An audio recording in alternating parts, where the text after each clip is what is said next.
आज़िर, आज जिस टॉपिक पे मैं बात करने लगी हूँ बड़ा ही इम्पॉर्टेंट टॉपिक है। That is about emotional wellbeing या इमोशनल हाइजीन। अच्छा, मैं कोई साइकोलॉजिस्ट नहीं हूँ, ना ही मैं कोई मोटिवेशनल स्पीकर हूँ। मैं यहाँ पे शेयर करने वाली हूँ कि मैंने काफ़ी सारा इस पे रिसर्च किया and I have practice this for so many years. और अल्हम्दुलिल्लाह अल्हम्दुलिल्लाह आई कैन से कि मेरी जो इमोशनल हेल्थ है वो काफ़ी मुझे बेहतर फील होती है। और मैं इसमें थोड़ी सी बात करूँगी कि ये जो इमोशनल हेल्थ के इश्यूज़ हैं ये अराइज कैसे होते हैं और आपने इनको टैकल कैसे करना है, और आपने ऐसी क्या डेली प्रैक्टिस बना करनी है कि आपका जो डेली का जब आप दिन ख़त्म करें, जब आप सोने जा रहे हैं, तो आप इंश्योर करें कि आप इमोशनली सुकून में हैं। I mean you are not carrying a baggage of yesterday और a couple of years ago. जो भी प्रॉब्लम्स या लाइफ में मसले रहे हैं वो आपके साथ साथ नहीं चल रहे। और ये बड़ा इंपॉर्टेंट है इमोशनल हाइजीन। उसकी उसकी रीज़न ये है कि फॉर एग्जांपल अगर आपको कट लग जाता है तो आप क्या करते हैं, आप राइट वे जाके बैंडेज लगाते हैं। या अगर आप गंदे हो जाते हैं, मतलब बाल खराब गंदे हो गए, कुछ चिपक गया, तो हम जाके वॉश करते हैं उसको। सो ये हम अपने इमोशंस के साथ क्यों नहीं कर रहे होते। So let's talk about it कि इसके रीजंस क्या होते हैं। अच्छा, तो रीजंस में बहुत सारी पुरानी रीजंस भी हो सकते हैं और डे टू डे के रीजंस भी हो सकते हैं। फॉर एग्जांपल आप ऑफिस जा रहे हैं या आप जॉब नहीं करते, आप घर रहते हो, किसी ने कुछ कह दिया, या कुछ लोगों के साथ डील करना बड़ा मुश्किल होता है। They are always negative thinker, या आपको क्रिटिसाइज करते हैं, या आपको कोई ताना दे देते हैं, या किसी भी तरह की कोई ऐसी वर्ड्स जो आपको अच्छा फील नहीं हो रहे होते। मतलब आपको अपने बारे में, या उन्हें वो बात सुन के आपको अच्छा फील नहीं होता। या ऐसा भी होता है कि कुछ रिलेटिव्स के घर हम जाते हैं या दोस्तों से हम मिलते हैं या किसी इंसान से हम मिलते हैं, इंटरेक्ट करते हैं, और बाद में हम अच्छा फील नहीं कर रहे होते अपने बारे में, कि आपको अनकंफर्टेबल फीलिंग हो रही होती है। तो ये क्यों हो रही होती है? इट्स बिकॉज आप उससे कंफर्टेबल नहीं हो रहे हैं, या आपको कुछ चीज़ बुरी लग रही है, या आपको there is something that you are unable to understand. So ये जो चीज़ आपको अंडरस्टैंड नहीं हो रही, यही है कि जो कोई प्रॉब्लम क्रिएट हो रही है जो आपको इमोशनली अपसेट कर रही है।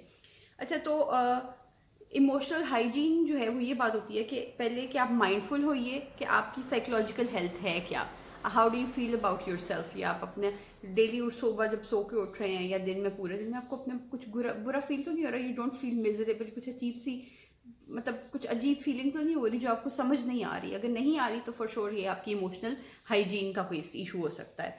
और दूसरी बात है कि आपने डेली हैबिट अडॉप्ट करनी होती है अपने आपको मॉनिटर करने की। मॉनिटर भी करना है और हील भी करना है, दो स्टेप अप्रोच है। अच्छा, क्या होता है हम डेली लाइफ में, मैंने जैसे बताया कि आप किसी पे गुस्सा आ जाता है, या आपकी सेल्फ वर्थ कभी शेकी हो जाती है कि हाय कितनी मोटी हो गई हो, हाय तुम्हारे आईब्रोज टेढ़े हैं, हाय तुम्हारे होंठ पतले हैं, हाय तुम्हारे हाथ नहीं प्यारे, you know so many things. दांत टेढ़े हैं, नाक टेढ़ी है, प्यारी नहीं है, गोरी नहीं है। सो आपकी सेल्फ वर्थ जो है वो शेकी हो जाती है, एंग्जाइटी हो जाती है, बैड फीलिंग्स हो जाती हैं किसी भी चीज़ के बारे में, या आपको फीलिंग ऑफ मिजरी हो रही होती है कि हाय मैं कितनी बेचारी हूँ, मैं बहुत। या फिर आपने रोड पे अल्लाह माफ़ कर, अल्लाह माफ़ करे, कोई एक्सीडेंट देख लिया, कोई जानवर मरा हुआ देख लिया, कोई किसी की तकलीफ देख ली है और आप अनकंफर्टेबल हो गए हैं। तो obviously we are women and we are more compassionate about दूसरों की फीलिंग्स। और मज़े की बात यह है, मज़े की तो नहीं है, कि आप जो भी किसी और की मिजरी पेन देखते हो वो आप ऑब्जॉर्व कर जाते हो। हम वुमेन में, हम खवातीन में ही बहुत ज़्यादा टेंडेंसी होती है। सो अब मैं आपको साथ शेयर करने लगी हूँ कि वो कौन से स्टेप्स हैं जो अडॉप्ट करके आप अडॉप्ट और daily practice. I would highly recommend कि आप ये चीज़ों के नोट्स लें जो 6 स्टेप्स मैं बताने लगी हूँ, और आप जब भी कोई ऐसी सिचुएशन आए तो आप ये स्टेप्स रिपीट करें। और आई एम वेरी श्योर कि आपको इससे इतनी हेल्प होएगी कि आप मुझे ज़रूर बताएंगी कि इट रियली हेल्प। तो लेट्स डिस्कस द 6 स्टेप्स। सो जी, सबसे पहले क्या करना है, मैं यहाँ पे इसलिए देख रही हूँ क्योंकि मैंने ये पूरी एक डायरी बनाई है। I was thinking to write a blog, then I thought कि व्लॉग बनाते हैं, क्योंकि पढ़ने का शौक बहुत सारे लोगों को नहीं होता, तो हम इसको वीडियो में कवर कर लेते हैं। अच्छा, जो इसके पीछे रिसर्च है वो काफ़ी सारे आर्टिकल्स हैं, काफ़ी सारी और भी इंफॉर्मेशन है। बट एक साइकोलॉजिस्ट है, इज अ पीएचडी साइकोलॉजिस्ट, उसका नाम है गाय विंच। मैं इस कमेंट्स में नीचे इसमें डिस्क्रिप्शन में उसका नाम मेंशन कर दूंगी, तो अगर किसी ने फर्दर रिसर्च करनी है तो आप उसको जाके पढ़िए, क्योंकि ही रियली हेल्प मी। मतलब मैं उसको यूट्यूब पे भी फॉलो कर रही थी, मैं उसको बड़ी सारी उसकी इन्फॉर्मेशन जो शेयर कर रहा था वो पढ़ रही थी, और मेरी काफ़ी सारी जो इन्फॉर्मेशन है ये बेस्ड है ऑन हिज रिसर्च, काफ़ी मतलब 70-80%. सो सबसे पहले आपने क्या करना है, आपने अंडरस्टैंड करना है कि आपको क्या फील हो रहा है. आप रिकॉग्नाइज करना है कि मुझे बुरा क्यों फील हो रहा है कि नहीं हो रहा, और फॉर श्योर हो रहा होता है. और आपने इसको अंडरस्टैंड करना है कि क्यों फील हो रहा है. क्योंकि मुझे फलाने बंदे ने फलानी बात कही थी, मे बी उसकी वजह से मुझे बुरा फील हो रहा है या गुस्सा आया हुआ है उस बंदे पे. तो आपको पता लग जाता है कि जी ये एक्चुअली इसकी जो रीज़न है या सोर्स वहाँ से हो रहा है. अच्छा, अब आपने क्या करना है, दूसरी चीज़ आपने अपने आप से बात करनी है कि बात करें और फाइंड आउट करें कि रीज़न क्या है, क्यों बुरा फील हो रहा है. अच्छा, बात करने के बाद एक्नॉलेज भी करना है कि हाँ यार, क्योंकि उसने मुझे काली बोल दिया है या उसने मेरे काम में एक नुक्ता निकाल दिया कि जी ये तुम ठीक नहीं कर रही हो, या प्रॉब्लम है, या जो भी रीज़न हो सकती है, कोई भी रीज़न जो आपको अनकंफर्टेबल फील कर रहा है, you have to recognise and then understand कि वाकई में आपको इसी वजह से आपको बुरा फील हो रहा है. अच्छा, उसके बाद होता है एक चीज़ होती है रूमिनेटिंग, उसको बोलते हैं. ये भी गाय ने ही अपने उसमें रिसर्च में लिखे हुए है. हम क्या करते हैं, जो हमारे साथ बुरा हुआ होता है हम उसको सोचते रहते हैं, बार बार सोचते हैं. भाई क्यों सोचें, इतना टाइम क्यों वेस्ट कर रहे हैं हम सोचने में. वाकई में हम ये करते हैं. So you don't have to ruminate. आपको ये बार बार नहीं सोचना. एक दफ़ा हो गया, ठीक है, बार बार सोच के अपने आप को मिजरी में हम फर्दर क्यों डाल रहे हैं. 3 स्टेप हो गए.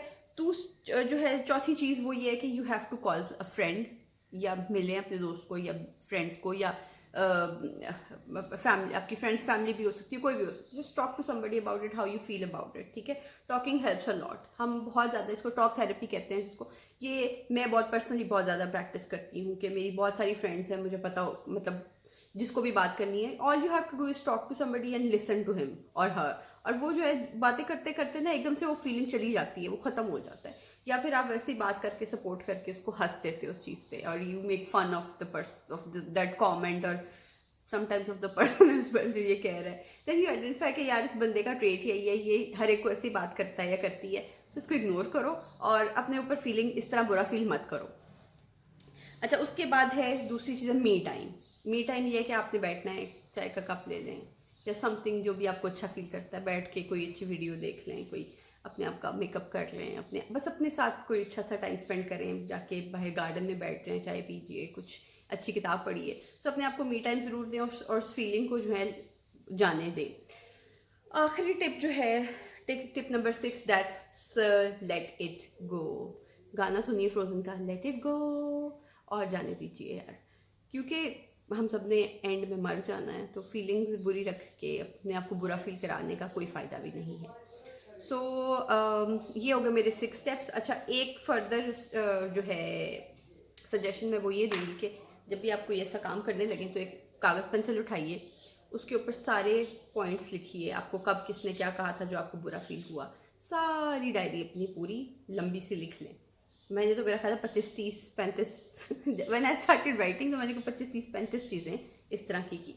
मैंने सारे कमेंट्स लिखने शुरू किए जो मुझे अपने बारे में बुरा फील कराया गया था या मैंने किया था, और फिर मैंने उसके आगे उसका सोल्यूशन लिखना शुरू किया. जब मैं सोल्यूशन लिखती गई, कुछ चीज़ें मैं एक्नॉलेज करती गई, कुछ चीज़ें मैं डिसएग्री करती गई, और कुछ चीज़ें मुझे समझ आया कि हाँ मुझे इम्प्रूव करने की ज़रूरत है. लेकिन मैं अपने साथ जो जितने नेगेटिव पॉइंट्स हैं, नेगेटिव किसी ने मुझे बोला था, मैं उसको काटती गई. एंड ट्रस्ट मी, काटने के बाद उसका असर मेरे ऊपर से ख़त्म हो जाता है, बिल्कुल ख़त्म हो जाता है. तो फिर क्या होता है, आप क्लीनिंग कर रहे हो, आप अपना क्लींजिंग करते गए हो. अब ये है कि अब जब आप रात को सोओगे तो वो चीज़ें क्यूमुलेटेड नहीं है. सो हमारे साथ होता है ये, हमने ईयर्स का बर्डन कैरी किया होता है, बैगेज एक हर वक्त हमारे साथ होता है. तो इसका कोई फ़ायदा नहीं है. ठीक है, लाइफ में हो जाता है सारा कुछ, लेकिन अब क्या सारी उम्र वही चीज़ें सोच के वही चीज़ें साथ लेके चलते रहे तो लाइफ में आगे क्या करेंगे. There so much important to do in life, तो हम अपने आप को सफ़र क्यों करने दें. So thank you so much for watching my long video, और आपको होपफुली पसंद आई होगी. और कमेंट्स में बताइए कि कोई क्वेश्चंस हैं या कुछ और आप सजेशन देना चाहते हैं कि आप कैसे क्या प्रैक्टिस करते हैं. सो कमेंट्स में बताइए हमें कि आपकी क्या प्रैक्टिस है, डेली प्रैक्टिस है इमोशनल हाइजीन की. अच्छा, ये जो 6 स्टेप्स मैंने बताएंगे आपने डेली प्रैक्टिस करने हैं, या जब भी आपको बुरा फील हुआ है, कुछ चीज़ आपको लग रहा है, कुछ भारी भारी फील हो रहा है, दुखी फील हो रहा है, तो आपने ये प्रैक्टिस करना है. प्रॉमिस करें कि ये प्रैक्टिस करना है. अच्छा, सो आप शेयर करिए आपकी क्या स्ट्रैटेजी है, आपके क्या आइडियाज़ हैं या क्या टिप्स हैं ऑन दिस थिंग. और स्पेशली ये लड़कियों के लिए है, क्योंकि we girls go through this a lot. ठीक है, तो आप शेयर करिए और वीडियो शेयर करें, चैनल सब्सक्राइब करें और मुझसे इन टच भी हों, मुझे बताइए कि आप और क्या सुनना चाहेंगे। अगेन डिस्क्लेमर दे रही हूँ, कोई साइकोलॉजिस्ट नहीं हूँ, सिर्फ अपनी टिप्स शेयर कर रही हूँ कि मैं अपने जो डेली के प्रेशर हैं या डेली के इमोशनल जो बुरी चीज़ फील हो जाती है मैं उसको हैंडल कैसे करती हूँ। ठीक है, मैं अपने आप की इमोशनल क्लींजिंग कैसे रखती हूँ। और in the end breathe, meditate, feel good about yourself. और जहाँ पे मैं बात कर रही हूँ कि अपने आप को हील करें, उसी तरह से कोशिश कीजिए कि हम भी किसी के लिए कोई ऐसी बात, कोई ऐसा कमेंट, कोई ऐसा एक्शन ना करें कि कोई हमारी वजह से हर्ट हो जाए और उसको ये स्टेप फॉलो करने। So don't be a source of pain to anybody. और अपने आप को भी खुश रखिए, दूसरों को भी खुश रखिए, अपना ख्याल रखिए। Thank you so much for watching. Take care. अल्लाह हाफिज़।